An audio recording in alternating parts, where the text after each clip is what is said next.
do I paint realistic skin? This is one of the most requested topics from our students, especially if they're designing a character or painting a portrait. In this video, I'm going to show you how to render natural and luminous skin tones by painting some flesh spheres. There are many different ways to render skin. Most can be simplified into two different styles, soft and cell shading. Soft shading is great if you're going for a realistic look that is more seamless and blended. Cell shading is great for a more stylistic look by using harder edge shadows with little to no blending at all.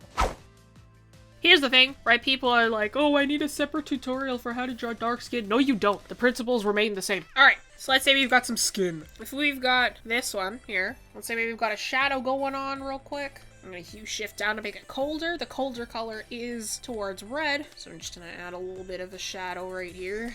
What I'm going to add, though, is something called subsurface scattering, which is a little red edge to all your shadows. This is not going to be as intense in every single aspect of the body. The places where it will be the most intense are your nose, your ears, your fingertips, and your chin. Subsurface is important, so let's say we've got our little subsurface bit here. Notice that I am using a textured brush. Skin looks a lot better if it is not perfectly smooth. What if my skin is perfectly smooth like plastic, that I would think that you're a Men in Black or an SCP worker? Another fun thing you could do is if you have flesh, it's nice to add a little bit of bounce light. You can use any color you want. My go-to just so happens to be blue, because blue is a very common bounce light color. But like, you can use anything you want, especially if you have like neon lights around you.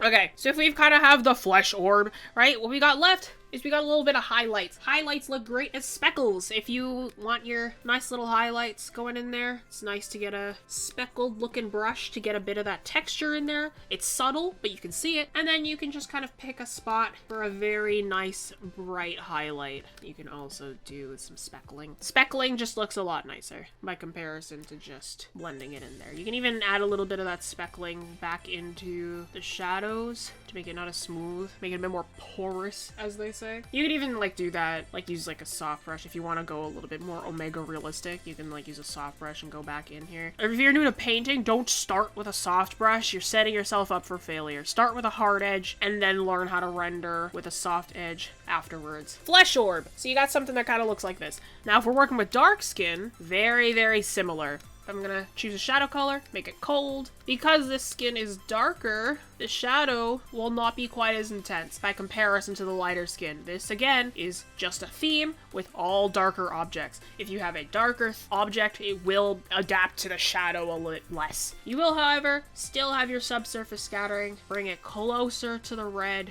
and you've got your little subsurface scattered band. Blend these bad boys in. And then let's pick a blue for our nice little bounce light back here. Makes everything look a little bit nicer. Let's add a little bit of texture to that so it's not so perfect. I'm gonna lean the lightness towards yellow as I bring the highlight to this skin. Notice that it looks like a highlight. I am not changing the skin tone. Fleshy. Noticeable this is on the dark skin compared to the light skin, because that's color theory. Things that are darker are more susceptible to highlights. Things that are lighter are more susceptible to our shadows. That is just a fact. So with the celled one, we're going to use the multiply layers now. So I'm going to choose my shadow color, which I'm going to keep like this. With the edge of it, let's say that I wanted my subsurface scattering. What I'm not going to do is I'm not going to just make the entire edge one straight line like this. What I'm going to do, I'm going to have it so the edges are a little bit thicker, gets thinner as it's in the center, and then thicker as it goes out to the edge. Give your lines some variation. Don't make them all exactly the same thickness. It's going to make it awkward looking. I'm actually going to blend it in just a little bit as well, because I think that cell shading always looks a little bit better if it's just slightly blended. You can always have it so it's like not like that. You can just have it so it's just a sharp edge. Totally cool too. I personally just really like that sort of slightly blended. And then just a little bit of an edge here for our bounce light. Again, what I like to do is I like to blend it in just a little bit. So that's what I'm going to do.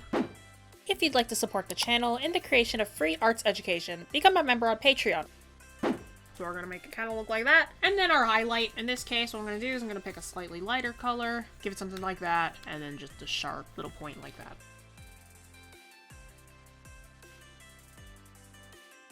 So let's lighten this a little bit. Celled. A little bit easier. So let's do the same thing with the dark orb. Again, our shadow, not going to be as crazy. Not as intense as it is on the light skin, because that's just how it is. These values are closer together in range, so they're not as intense. And let's add in our subsurface. Let's say that I just wanted to keep the sharp edge for this one. Let's say that I didn't want to blend this one in at all, just so that we have both options for that. So let's keep this one just sharp edged for everything. So let's say we have a little bit of subsurface there. We've got our highlight. Skin with cell shading does not have as much texture as skin with painting, because cell shading is meant to simplify. We don't really want to make it crazy. Cell shading is all about shapes. It's not blending. So you can cell that just like this. There we go. Celled. Join a virtual class to learn live from our professional artists. Get creative assignments, individual guidance, and real-time feedback on your artwork. Start today and level up your practice. If you learned something new, like and share this with a fellow art nerd. If you love receiving quality and free arts education, subscribe.